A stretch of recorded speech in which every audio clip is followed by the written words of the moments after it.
Mugando anzambi mula ni malumunda.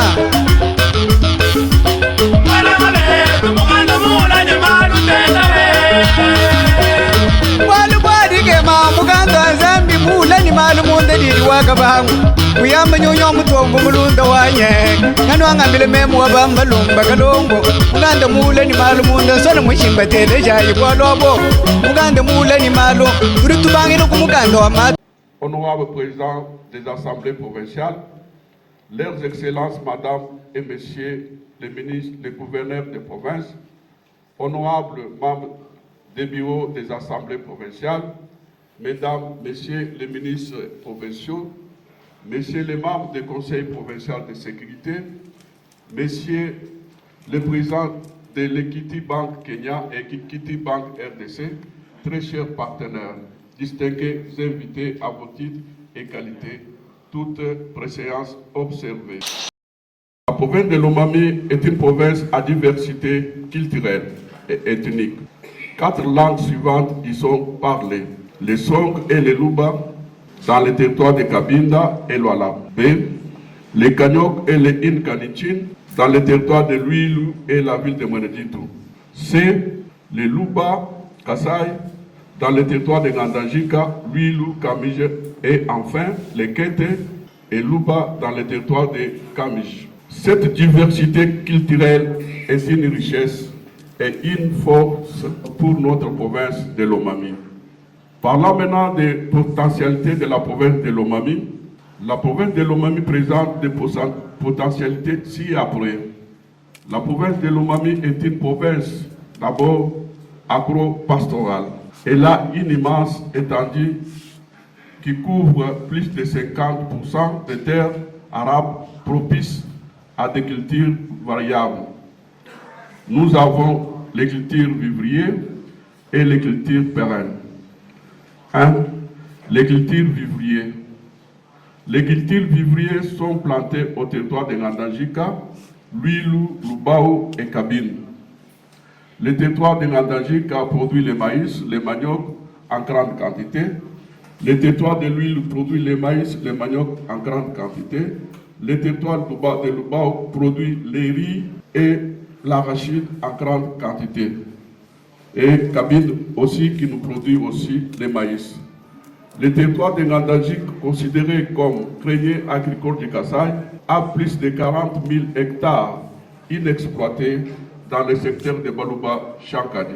Cette terre très fertile demande également un appui technique et financier important pour accroître davantage la production agricole.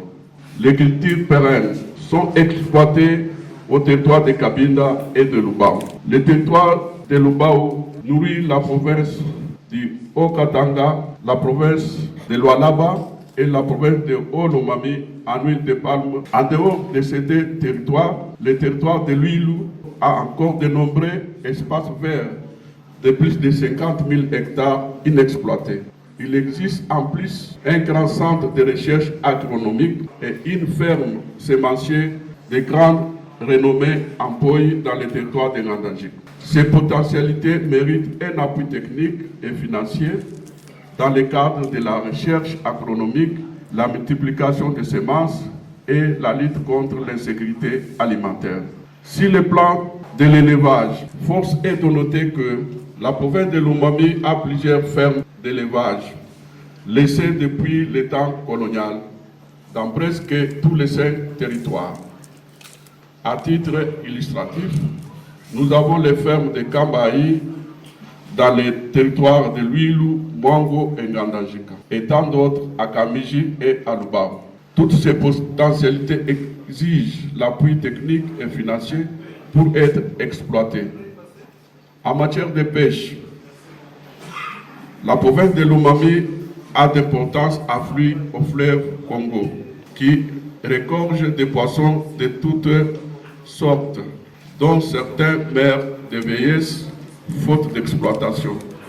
La pêche y est artisanale.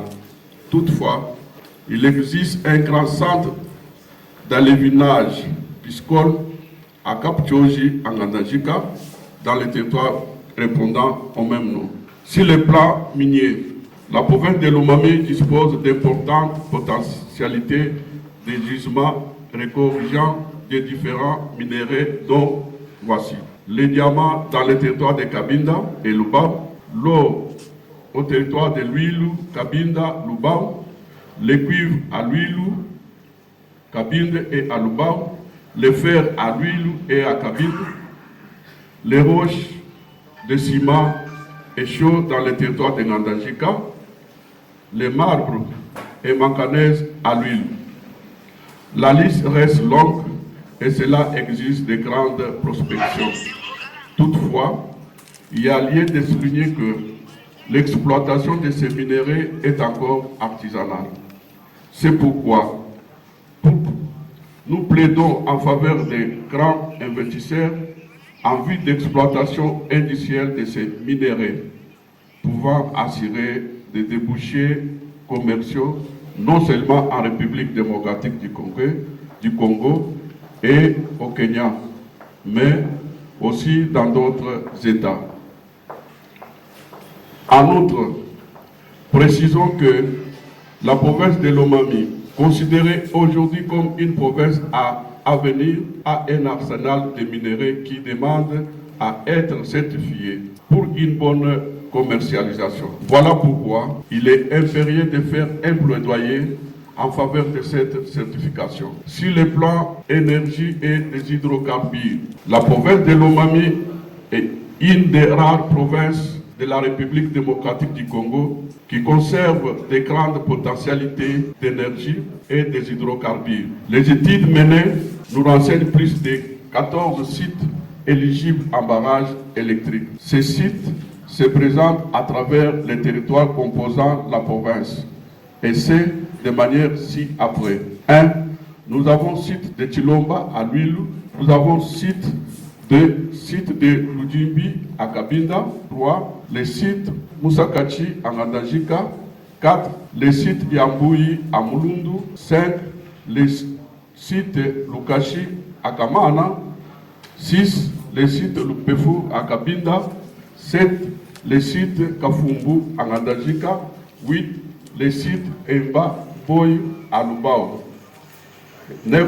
Les sites Yakalombo à Lubao. 10. Les sites Katunda à Lubao. 11. Les sites Yambouya à Mulundu et bien d'autres. La mise en application de ces sites peut inciter à l'établissement d'investissements durables et rentables pour la province de Lomami. Propulser l'économie à travers l'industrialisation en assurant un afflux commercial.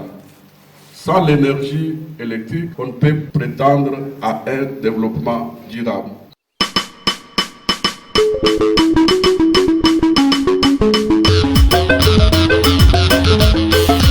Mugando anzambi mula ni malumunda.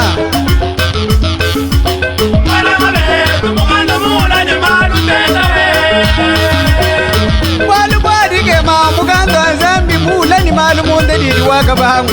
Kuyamba nyonyo mutombo mulunda wanye. Ngano angambile memu wabamba lumba kalongo.